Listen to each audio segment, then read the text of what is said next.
नमस्कार ओडिशा आज अगस्ट 15 तारिख शनिवार आज दिन पाणीपाग अपडेट विषय आसतु नजर पकेबा मात्र 5 मिनिट रे ता पूर्व जदि आपण माने भिडियोटी गोटे गोटे लाइक करना तो लाइक कर दियन आसुची बड़ बन्या कुड़िए रे आउ एक लघुचाप फुलिबो महानदी एते वर्षा केही आकलन करि नथिले भयावह परिस्थिति उत्तर ओडिशा रे दिनकर वर्षा रे मयूरभंज रे माडी आसुची बन्या बारिपदा शहर उबुडुबु हेउची जिल्लार 22 टी ब्लॉक रे पानी माडी आसुची बालेश्वर भी जलानब होई पड़ी राउरकेला शहर र पसी जाईची पानी केउझर आनंदपुर र अनेक अंचल रे जलबंधी जातीय राजपथ उपरे पानी चलीछि बैतरणी बुढ़ाबलंग जलका सुवर्णरेखा सालंदी उछुलुछि जलस्तर 39.27 मीटर छुईछि आखुआपदारे 17.54 मीटर रे प्रभावित हेउछि पानी शुक्रवार राति सुधा एबे भी विपद संकेत पार करा जाई पारे नचेत 5 गोविंदपुर ठारे बुढ़ाबलंग 7.60 मीटर रे प्रभावित हेउछि राति रे विपद संकेत टपी पारे जलका भी फुलिबा सह विपद संकेत उपरे प्रभावित हेउछि सुवर्णरेखा रे पानी सु सु होई माडी आसुछि ओडिसा रो कला क्षेत्र रो बड़ सम्मान एबे उत्तर ओडिशा रे तृतीय दफा बन्या स्थिति उपजुछि एबे आउ गोटे बन्या स्थिति आकलन करा जाउछि आगको पुणी एक बन्या आशंका डराइलाणी विशेषज्ञ आकलन अनुसार 20 तारिख बेलकु पुणी गोटिए लघुचाप आसी पारे आहुरी बड़ अधिक वर्षा ओजाडिबो आगामी लघुचाप वर्षा प्रभाव रे महानदी फुलिबा सह उपकूल ओडिशा पई बन्या स्थिति आसी पारे गत 24 घंटा रे राज्यर विभिन्न स्थान रे भीषण वर्षिछि बारिपदा रे 215.2 मिलीमीटर बालेश्वर रे 169.4 मिलीमीटर राउरकेला रे 96.8 मिलीमीटर वर्षा हेउछि प्रबल वर्षा जोगु मयूरभंज जिल्ला रे व्यापक क्षयक्षति हेउछि शिमिलीपाल पर्वतमाला रे प्रबल वर्षा जोगु जिल्लार विभिन्न नदी जलस्तर बढ़ी जाइछि जिल्लार विभिन्न नदी रे जलस्तर बढ़ी बांगिरीपोषी समेत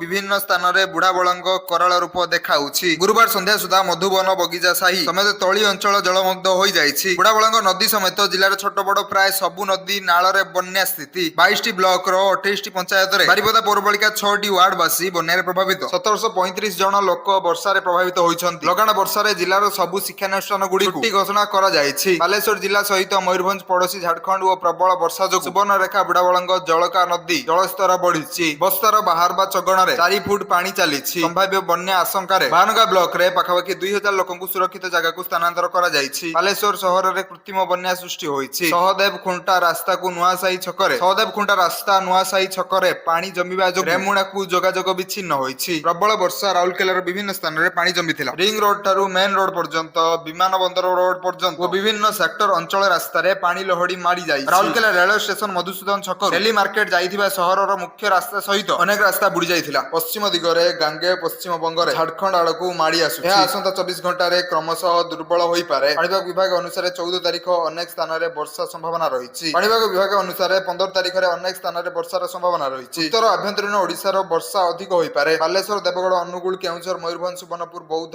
नुआबड़ा बलांगीर रे प्रबल वर्षा होई पारे केतेक जगह घड़घड़ी सह वर्षार संभावना अछि 15 रु वर्षार प्रकोप क्रमशः कमिबो अनेक स्थान रे हालुकारू मध्यम और पश्चिम ओडिशार केतेक जिल्ला रे प्रबल वर्षा होई पारे 16 रु 19 जाय विस्तृत अंचल रे वर्षा हेबनी स्थाने स्थाने प्रबल वर्षा होई पारे शुक्रवार सकाळ सुधा सुंदरगढ़ केउझर और सकाळ सुधा अत्यंत प्रबल वृष्टिपात आशंका करा जायछि एहा बाद दे जे उत्तर पश्चिम ओडिशा रे एवं संलग्न केंद्रीय अंचल रे प्रबल वर्षा होई पारे कृषि पाणीपाग विषादर प्रोफेसर सुरेंद्रनाथ पशुपालक कहिसंती जे बुढ़ाबलंग जलका और बैतरणी नदी रे आसंता 15 रु 16 तारिख पर्यंत बन्या आशंका अधिक रही शिमिलीपाल पहाड़ अंचल रे अति प्रबल वर्षा हेले माटी धसिबा सह हठात बन्या आशंका बढ़ी जाए आसंता 15 रु 16 तारिख मध्य छत्तीसगढ़ और पश्चिम ओडिशा रे अधिक स्थान रे वर्षा हेले इराक जल भंडार को जल प्रभाव बढ़ी पारे वर्तमान महानदी तल अंचल रे बन्या परिस्थिति नहीं हेले वर्तमान वर्षा सह आसंता 20 तारिख बेले संभाव्य नुआ लघुचाप वर्षा मिसिले इराक जल भंडार परिचालना उपरे चाप बढ़ी पारे बालेश्वर भद्रक जाजपुर एवं महानदी डैग अंचल रे जलबंदी समस्या होई पारे विभिन्न मॉडल अनुसार 19-20 तारिख बेले आउ एक लघुचाप संभाव्य रही यह प्रभाव रे केंद्रीय और उपकूल ओडिशा रे पुणी व्यापक वर्षा होई पारे पाणीपाग विज्ञानी विश्वजीत साहू कहिसंती शुक्रवार ठारू वर्षा प्रकोप कमिबो हेले 19-20 तारिख पूर्वरु हेले 19-20 रु पुणी वर्षा प्रकोप बढ़िबो संभाव्य लघुचाप प्रभाव रे अववातर रूप नेउची बंगोपसागर रे सृष्ट लघुचाप आसंता 24 घंटा मध्य रे एहार पश्चिम उत्तर पश्चिम दिगरे गांगे पश्चिम बंग एवं झारखंड आड़कू मुहाइबो यह प्रभाव रे राज्यर विभिन्न स्थान रे वर्षा लागि रहितिबा बेले आगकू 3 दिन जाए प्रबल वर्षा सह वार्निंग जारी करा जायछि पाणीपाग केंद्र सूचना अनुसार भीषण वर्षा पई सुंदरगढ़ और केउझर जिला को रेड वार्निंग जारी करा जायछि ରହିଛି। ପ୍ରବଳ ବର୍ଷା ନେଇ 8 ଜିଲ୍ଲାକୁ ୟେଲୋ ୱାର୍ଣ୍ଣିଂ ଜାରି କରାଯାଇଛି। ସେହିପରି ଆଜି ବାଲେଶ୍ୱର, ଦେବଗଡ଼, ଅନୁଗୁଳ, କେଉଁଝର, ମୟୂରଭଞ୍ଜ, ସୁବର୍ଣ୍ଣପୁର, ବୌଦ୍ଧ,